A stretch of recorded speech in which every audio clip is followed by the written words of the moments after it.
अमेरिकी राष्ट्रपति Donald Trump द्वारा रेसिप्रोकल टैरिफ को 90 दिन के लिए रोकने के ऐलान से भारतीय एक्सपोर्टर्स को फौरी राहत जरूर मिली है। हालांकि 26% टैरिफ की तलवार उन पर अब भी लटक रही है। गौतम बुद्ध नगर में एक बासमती राइस एक्सपोर्ट यूनिट से हिमांशु शेखर ने बात की है, सुनिए।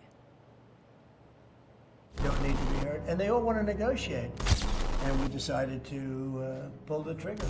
I don't blame the tariffs. I think the tariffs just sort of magnified what was happening. अमेरिकी राष्ट्रपति डोनाल्ड ट्रंप द्वारा 90 दिनों तक रेसिप्रोकल टैरिफ पर रोक के इस ऐलान के बावजूद भारतीय एक्सपोर्टर असमंजस में हैं।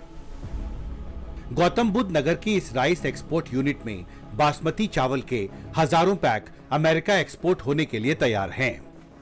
3 अप्रैल को भारत पर 26% टैरिफ लगाने के ऐलान के बाद राइस एक्सपोर्टर अजय भलोटिया ने इनकी सप्लाई रोकने का फैसला किया था। रेसिप्रोकल टैरिफ से मिली 90 दिनों की छूट से अब उन्हें कुछ राहत जरूर मिली है। और मेरे पीछे आप देख सकते हैं सैकड़ों यहाँ पर बैग्स और बोरियां हैं बासमती चावल की, जिनको पैक किया जा रहा है छोटे छोटे पैक्स में, जिसको अमेरिका एक्सपोर्ट किया जाता है। मेरे साथ अजय भलोटिया हैं। तो ये कंसाइनमेंट्स कहाँ के लिए पैक किया आपने? हिमांशु जी, ये राइस जो है अमेरिका यूएस से एक्सपोर्ट करने के लिए पैक किया गया है। इसमें अमेरिकन कंपनी का नाम लिखा गया है जहाँ पे एक्सपोर्ट होगा। कौन सी कंपनी है? ये कंपनी है फॉर्चून राइस अमेरिका LLC। हाँ। ये वॉशिंगटन में बेस है।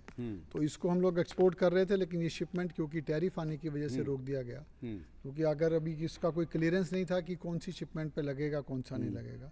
लेकिन कल जो 90 दिन का पॉज आ गया, तो अब हमें को बड़ी उम्मीद है कि हम जल्द ही इस शिपमेंट को एक्सपोर्ट कर पाएंगे। और इस पर तो यहाँ पर सैकड़ों बैग्स हैं जो इस कंसाइनमेंट में पैक किए गए हैं। हाँ, जो एक्सपोर्ट होना है। एक कंटेनर में पैक करने के लिए 4000 कट्टे जो है 4000 बैग पैक किए जाते हैं। तो ये 4000 का पूरा एक शिपमेंट तैयार था, जिसको हमें बहुत जल्दी एक्सपोर्ट करना था। लेकिन 2 तारीख को ये कारण टैरिफ का कारण आने से हमें उसको होल्ड करना पड़ा। तो ये सब जो अब पैक्स हैं वो अब धीरे धीरे फिर पैक होंगे और 90 दिन के अंदर अब 90 दिन के अंदर हम इसको पूरी कोशिश करके यूएस से पहुंचा देंगे।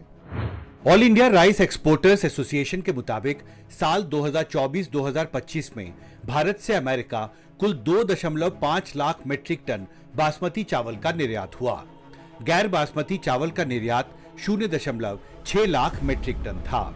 इसकी कीमत अंतर्राष्ट्रीय बाजार में $350 मिलियन है, यानी करीब 3000 करोड़ रुपए। अब ट्रंप के टैरिफ हमले की वजह से करीब 3000 करोड़ का ये व्यापार धीमा पड़ने की आशंका है। भारत से अमेरिका बासमती चावल के एक्सपोर्ट का व्यापार सालाना 20% की रफ्तार से बढ़ रहा था, जो अब धीमा पड़ता जा रहा है। आप ये कह रहे हैं कि 90 दिन के लिए पॉज तो किया है, लेकिन 26% रेसिप्रोकल टैरिफ का फैसला पर तो अभी डोनाल्ड ट्रंप कायम है, तो वो तलवार अभी भी लटक रही है जो कृषि क्षेत्र में जो एक्सपोर्टर्स हैं। बिल्कुल लटक रही है। अगर 90 दिन की अगर वो क्लियरेंस आने में 90 दिन ही लगते हैं, तो तलवार 90 दिन लटकती रहेगी। और उसकी क्लियरेंस अगर जल्दी आ जाती है, कोई 10 अगले 15 दिन में, तो डेफिनेटली कि एग्रीकल्चर प्रोड्यूस फार्मर के पैडी प्राइसेस पे, मार्केट के राइस प्राइसेस पे कोई बड़ा इम्पैक्ट नहीं आएगा।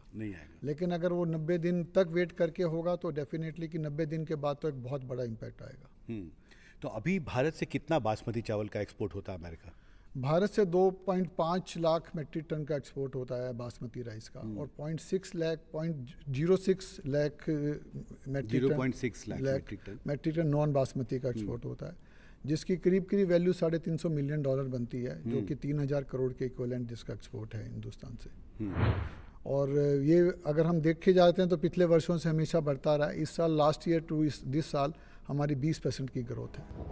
बासमती चावल के निर्यातकों का मानना है कि सरकार को इस मामले को अमेरिका के सामने उठाना चाहिए, क्योंकि कम समय में एक्सपोर्टरों के लिए नया बाजार ढूंढना एक मुश्किल चुनौती होगी।